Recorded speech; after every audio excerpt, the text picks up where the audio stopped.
Ecclesiastes, chapter 1. The words of the teacher, son of David, king in Jerusalem. Meaningless. Meaningless, says the teacher. Utterly meaningless. Everything is meaningless. What do people gain from all their labors at which they toil under the sun? Generations come and generations go, but the earth remains forever. The sun rises and the sun sets, and hurries back to where it rises. The wind blows to the south and turns to the north. Round and round it goes, ever returning on its course. All streams flow into the sea, yet the sea is never full. To the place the streams come from, there they return again. All things are wearisome, more than one can say. The eye never has enough of seeing, nor the ear its fill of hearing. What has been will be again. What has been done will be done again. There is nothing new under the sun. Is there anything of which one can say, "Look, this is something new"? It was here already, long ago. It was here before our time. No one remembers the former generations, and even those yet to come will not be remembered by those who follow them. I, the teacher, was king over Israel in Jerusalem. I applied my mind to study and to explore by wisdom all that is done under the heavens. What a heavy burden God has laid on mankind. I have seen all the things that are done under the sun. All of them are meaningless, a chasing after the wind. What is crooked cannot be straightened. What is lacking cannot be counted. I said to myself, "Look, I have increased in wisdom more than anyone who has ruled over Jerusalem before me. I have experienced much of wisdom and knowledge." Then I applied myself to the understanding of wisdom, and also of madness and folly. But I learned that this too is a chasing after the wind. For with much wisdom comes much sorrow. The more knowledge, the more grief.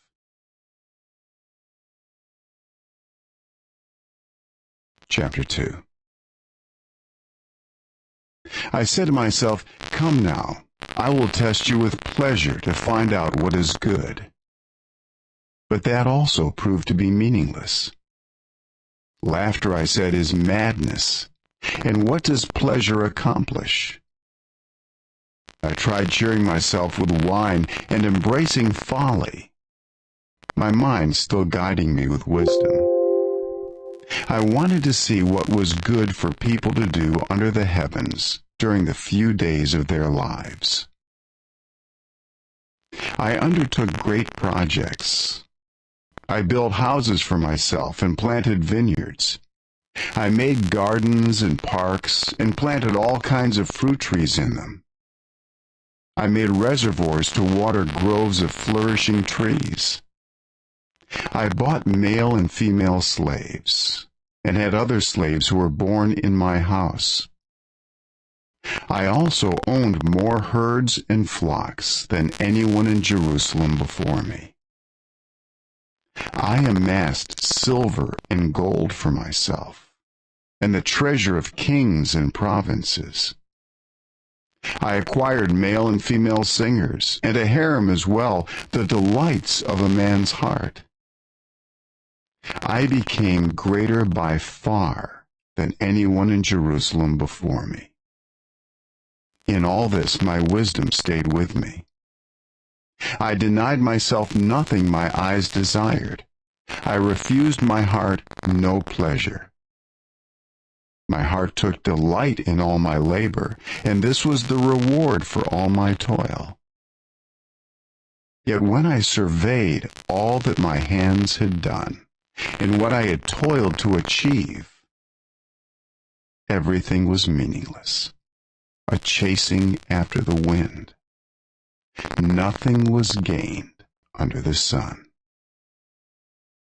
Then I turned my thoughts to consider wisdom, and also madness and folly. What more can the king's successor do than what has already been done? I saw that wisdom is better than folly, just as light is better than darkness. The wise have eyes in their heads, while the fool walks in the darkness. But I came to realize that the same fate overtakes them both. Then I said to myself, the fate of the fool will overtake me also. What then do I gain by being wise? I said to myself, this too is meaningless. For the wise, like the fool, will not be long remembered. The days have already come when both have been forgotten. Like the fool, the wise too must die. So I hated life, because the work that is done under the sun was grievous to me. All of it is meaningless, a chasing after the wind. I hated all the things I had toiled for under the sun, because I must leave them to the one who comes after me. And who knows whether that person will be wise or foolish. Yet they will have control over all the fruit of my toil, into which I have poured my effort and skill under the sun. This too is meaningless. So my heart began to despair over all my toilsome labor under the sun. For a person may labor with wisdom, knowledge, and skill, and then they must leave all they own to another who has not toiled for it. This too is meaningless, and a great misfortune.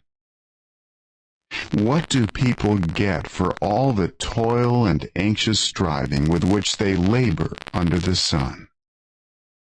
All their days, their work is grief and pain. Even at night, their minds do not rest. This too is meaningless.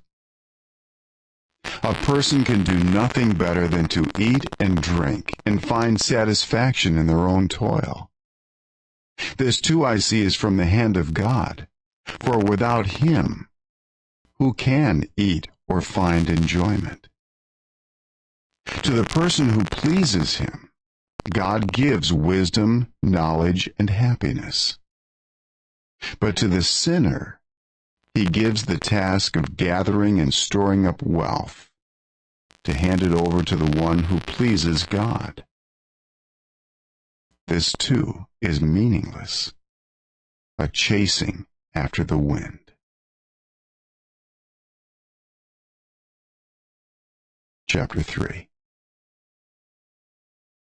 There is a time for everything, and a season for every activity under the heavens, a time to be born and a time to die, a time to plant and a time to uproot, a time to kill and a time to heal, a time to tear down and a time to build, a time to weep and a time to laugh, a time to mourn and a time to dance, a time to scatter stones and a time to gather them, a time to embrace and a time to refrain from embracing, a time to search and a time to give up, a time to keep and a time to throw away, a time to tear and a time to mend, a time to be silent and a time to speak, a time to love and a time to hate, a time for war and a time for peace. What do workers gain from their toil? I have seen the burden God has laid on the human race. He has made everything beautiful in its time. He has also set eternity in the human heart. Yet no one can fathom what God has done from beginning to end. I know that there is nothing better for people than to be happy and to do good while they live, that each of them may eat and drink and find satisfaction in all their toil. This is the gift of God. I know that everything God does will endure forever. Nothing can be added to it and nothing taken from it. God does it so that people will fear Him. Whatever is has already been, and what will be has been before, and God will call the past to account. And I saw something else under the sun. In the place of judgment, wickedness was there. In the place of justice, wickedness was there. I said to myself, God will bring into judgment both the righteous and the wicked, for there will be a time for every activity, a time to judge every deed. I also said to myself, as for humans, God tests them so that they may see that they are like the animals. Surely the fate of human beings is like that of the animals. The same fate awaits them both. As one dies,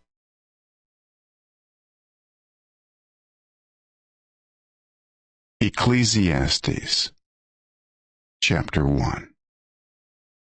The words of the teacher, son of David, king in Jerusalem. Meaningless. Meaningless, says the teacher. Utterly meaningless. Everything is meaningless. What do people gain from all their labors at which they toil under the sun? Generations come and generations go, but the earth remains forever. The sun rises and the sun sets, and hurries back to where it rises. The wind blows to the south and turns to the north.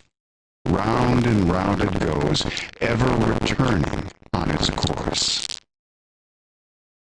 All streams flow into the sea, yet the sea is never full.